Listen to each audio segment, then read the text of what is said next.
Ready, set, food.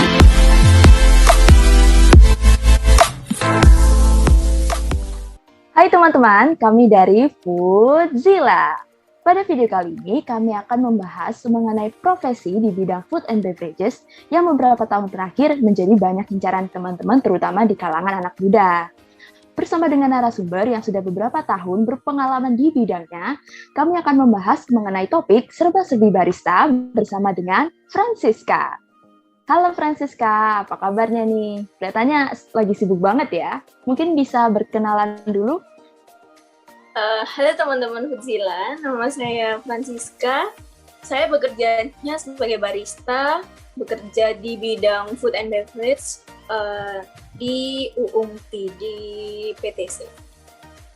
Kalau sibuk, ya sih sibuk, karena saya juga kuliah, terus mau UTS, juga disambi kerjaan juga gitu. Wah, ternyata Siska ini selain menjadi mahasiswa juga bekerja ya sebagai barista di UUM Taiwanese. Nah, kalau boleh tahu nih, sudah berapa lama kira-kira bekerja di UUM TI? Saya udah jadi UUM TI cukup lama banget nih ya. Bahkan sebelum kuliah pun saya udah kerja di sana. Berarti itu sekitar 2,5 tahunan yang lalu, karena saya juga bekerja di sebelum pandemi. Dan sampai sekarang juga saya masih bekerja di UUMTI. Kalau dilihat tadi dari penjelasan Siska, sejak sebelum pandemi berarti sudah ada 2 tahun lebih gitu bergelut di profesi ini. Nah, menurut Siska sendiri, ada kualifikasi khusus nggak yang diperlukan untuk menjadi seorang barista? Mungkin boleh ceritakan sedikit pengalaman Siska ketika mendaftar bekerja sebagai barista di UUM Taiwanese. Ya, untuk kualifikasi setiap perusahaan beda-beda ya. Tapi kalau di UUMTI itu sebenarnya nggak ada kualifikasi sih. Cuman kualifikasi pertama yang saya lihat di ketentuan lamaran itu harus bisa berkomunikasi dengan baik, terus jujur. Kalau untuk bisa membuat minuman itu bisa di training gitu. Oke, berarti memang meski di UUMTI sendiri tidak ada spesifikasi khusus yang diperlukan, tapi memang harus ada beberapa hal umum ya yang memang harus dimiliki ketika melamar. Nah, saya akhirnya jadi penasaran nih ketika mendengar penjelasan Siska tadi. Menurut Siska, apakah seseorang itu bisa menjadi barista tanpa ada pengalaman meracik kopi? Bisa, karena ya belajar dari awal. Saya juga dulu sebelum bekerja di UUMTI itu saya sempat kayak les barista gitu. Tetapi setelah les barista itu saya kayak lupa semua.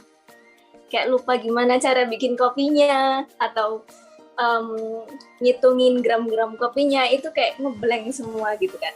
Nah, tapi setelah saya masuk di UUMTI itu karena ada menu kopi, jadi ya mau nggak mau harus di training ulang dari awal gitu. Jadi pasti bisa kalau belajar dari awal. Memang melalui training dulu ya, berarti dari UUMTI sendiri menyediakan training bagi karyawan yang telah diterima menjadi barista, seperti itu.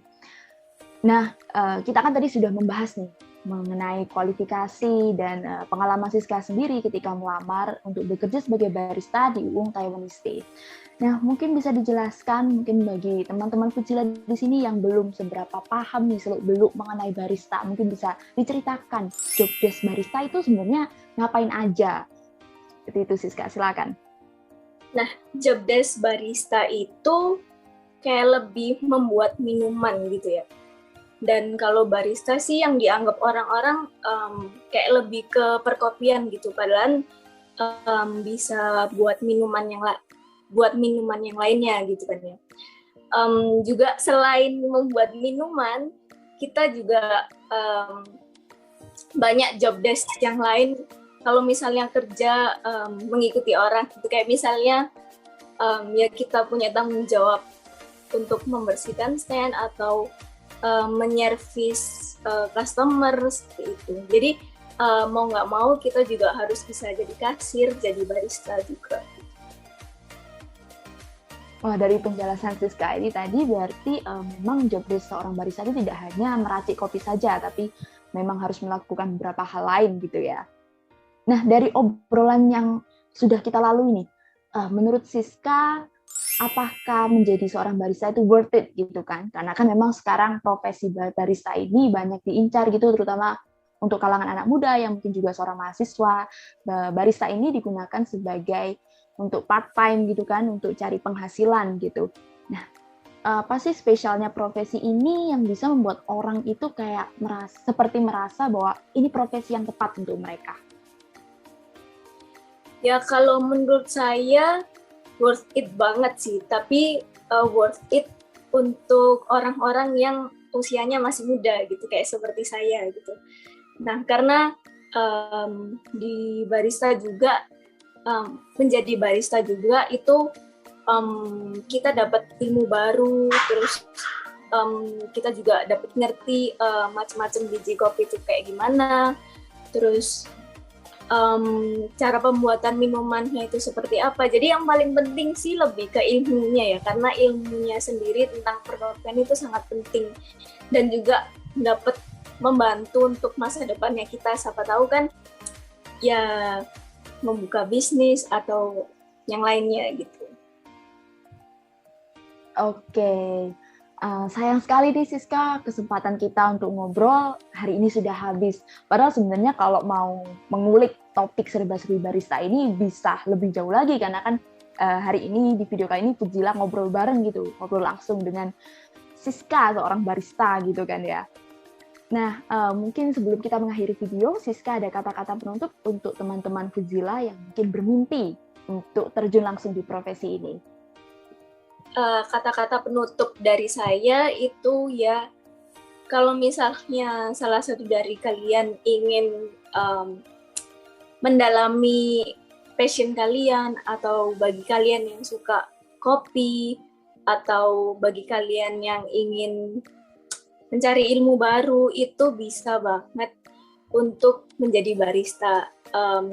Jadi kalian juga harus, kalau misalnya kalian belum punya ilmu tentang perkopian, kalian juga harus tekun biar nggak lupa-lupa kayak saya gitu.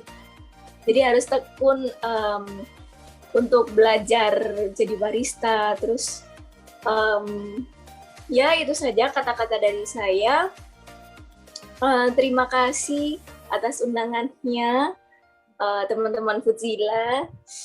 Dan juga kalau teman-teman yang masih kepo tentang barista, bisa tulis di kolom bawah. Terima kasih. Baiklah, terima kasih banyak untuk Siska yang sudah hadir dan meluangkan waktunya untuk berbagi insight dan wawasan mengenai topik video kali ini, serba-serbi barista. Terima kasih juga untuk teman-teman Fudzila yang sudah setia dari awal video hingga akhir kali ini. Nah, seperti tadi kata Siska, kalau misalnya teman-teman masih ada yang penasaran nih, masih ada yang mau tahu lebih banyak tentang barista, mungkin bisa tinggalin pertanyaan kalian di kolom komentar. Jangan lupa untuk kasih like video ini dan subscribe. Nantikan terus video-video seputar food and beverages dari Fudzila. Sampai ketemu di video selanjutnya. Bye-bye.